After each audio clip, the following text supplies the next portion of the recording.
जुले नमस्कार सलाम। तो आज यहाँ पर अनशन स्थल पर 40वां दिन था अनशन का और बहुत सारे लोग एक दिन के अनशन पर थे और आज ख़ासकर महत्वपूर्ण था आज का दिन। आज 14 अप्रैल रविवार को बाबा साहेब भीमराव अंबेडकर जी की जयंती भी मनाई, क्योंकि उन्होंने ही नेतृत्व दी थी उस कॉन्स्टिट्यूशनल ड्राफ्टिंग कमेटी को जिसने भारत का संविधान बनाया। और ऐसा सुंदर संविधान जहां पर भारत की विविधता में एकता को न सिर्फ सहा जाता है बल्कि उसको प्रोत्साहन दिया जाता है।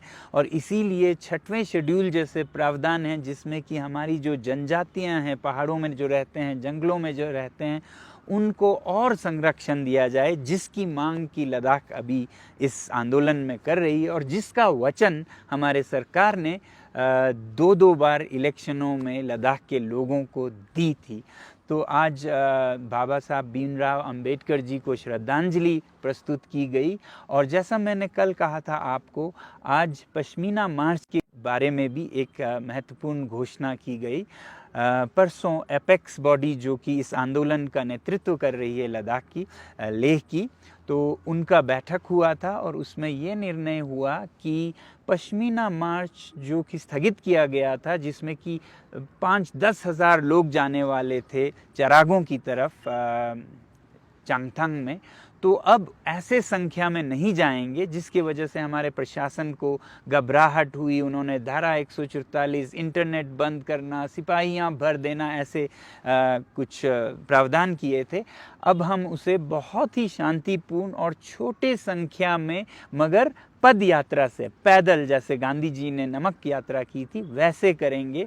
पैदल 1-2 दर्जन लोग जाएंगे और ये शुरू होगी बहुत ही एक शुभ दिन से, और वो होगा 17 अप्रैल जो कि रामनवमी है, यानी कि भगवान राम का जन्मदिन। और इसका बहुत संबंध सुंदर है, क्योंकि हम हमेशा भगवान राम के आदर्शों को याद दिलाते रहे हैं कि रघुकुल रीति सदा चली आई, प्राण जाए पर वचन न जाए। जो उन्होंने वचन को पूरा रखने पर जोर दिया, वो आज उस संदेश की बहुत ज़रूरत है हमारे देश में, हमारे सरकार को भी।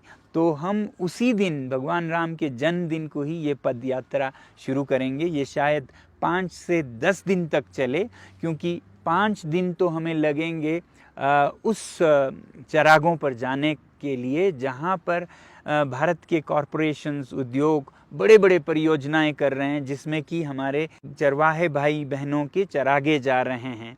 तो ये उद्योगों को जो जा रहा है वहाँ पहुँचेंगे और वहाँ पर हम किस तरह से बिना किसी संरक्षण, जैसे 6वें शेड्यूल के लोगों की ज़मीनें बिना पूछे उनसे लिए जा रहे हैं, ये आपको जो वहाँ पर ज़मीन पर प्रत्यक्ष हालत है वो दिखाएंगे। फिर उसके बाद आगे वहीं से ज़्यादा दूर नहीं है जो सीमा है भारत तिब्बत या भारत चीन की, जहाँ पर हमें समाचार मिलते रहे हैं कि अतिक्रमण के वजह से बहुत से चरागे चले गए हैं। उसका हम सरकार पर छोड़ते हैं इस बार कि अगर वो अनुमति दें तो हम वहाँ भी जाएंगे, क्योंकि जैसा कहा जा रहा है कि 1 इंच भी नहीं गया, तो ये उनके लिए बहुत एक स्वर्णिम अवसर होगा, ये दर्शाने के लिए कि सच में कोई ज़मीन नहीं गया है और इसलिए हमें खुले छूट दिए जाते हैं कि हम जा सकें उन चरागों तक।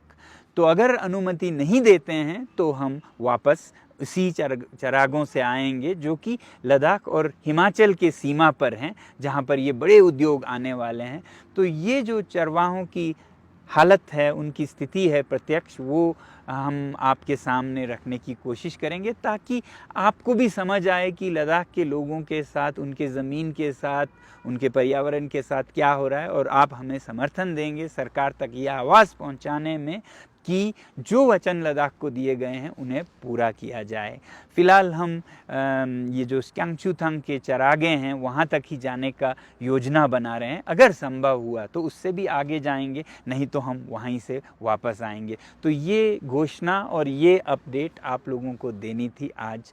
आप सभी को अंबेडकर जयंती की शुभकामनाएं और आने वाले 17 अप्रैल को रामनवमी की अभी से ही शुभकामनाएं देना चाहेंगे। और उसी दिन दिन हम अपना पद यात्रा भी शुरू करेंगे। बहुत बहुत धन्यवाद आप सभी का इस समर्थन का, और जय हिंद कहना चाहूँगा मैं।